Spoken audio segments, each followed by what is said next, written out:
તાલુકાના રૂમકી તળાવ ગામેથી bogus ડોક્ટરોને allopathic દવાનો જથ્થા સાથે ઝડપી પાડતી એસઓજી તાપીની ટીમ. તાપી જિલ્લામાં બોગસ ડોક્ટરો વિરુદ્ધ કડક પગલાં લેવા સુરત વિભાગના પોલીસ મહાનિરીક્ષક શ્રી પ્રેમવીરસિંહ સાહેબ તથા તાપી વેરાના પોલીસ અધિક્ષક શ્રી જશુભાઈ દેસાઈ સાહેબ દ્વારા આપવામાં આવેલા આદેશ મુજબ એસઓજી તાપી દ્વારા વિશેષ કામગીરી હાથ ધરવામાં આવી હતી.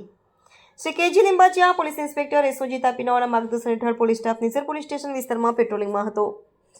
આ દરમિયાન assistant head constable Hirenbhai Chimanbhai તથા આસિસ્ટન્ટ પોલીસ કોન્સ્ટેબલ જયેશભાઈ બલિરામભાઈને બાતમી મળી હતી કે રૂકમિક તળાવ ગામે શિવજી મંદિરની સામેના વિજયભાઈના મકાનમાં રસિકભાઈ કમાજીભાઈ વસાવા નામનો વ્યક્તિ કોઈપણ ડિગ્રી વિના ગેરકાયદેસર મેડિકલ પ્રેક્ટિસ કરે છે અને હાલ સારવાર ચાલુ છે. પોલીસ મંડળે રાયગઢ પીએસસીના મેડિકલ ઓફિસર સાથે સ્થળ પર રેડ કરતા આરોપી રસિકભાઈ કમાજીભાઈ વસાવા મળી આવ્યો હતો. તેની પાસેથી વિવિધ એલોપેથિક દવાઓ અને મેડિકલ સંબંધિત સામાનનો કુલ ₹29,341નો મુદ્દામાલ કબજે કરવામાં આવ્યો. નિઝર પોલીસ સ્ટેશનના તેના વિરુદ્ધ બીએનએસ કલમ 125 તથા ગુજરાત મેડિકલ પ્રેક્ટિશનર એક્ટ કલમ 30 હેઠળ ગુનો નોંધાઈ કાર્યવાહી શરૂ કરવામાં આવી છે.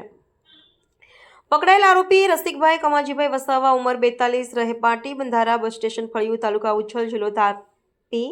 કામગીરી કરનાર અધિકારીઓ Shri K G Limbachiya police inspector SOG Tapi SI Jebhai Dadabhai બ નંબર 347 એએસઆઈ રાજેન્દ્રભાઈ યાદવ રાય બ number 129 assistant head constable Hirenbhai Chimanbhai બ number 352 assistant police constable Jayeshbhai Balirambhai બ નંબર 189.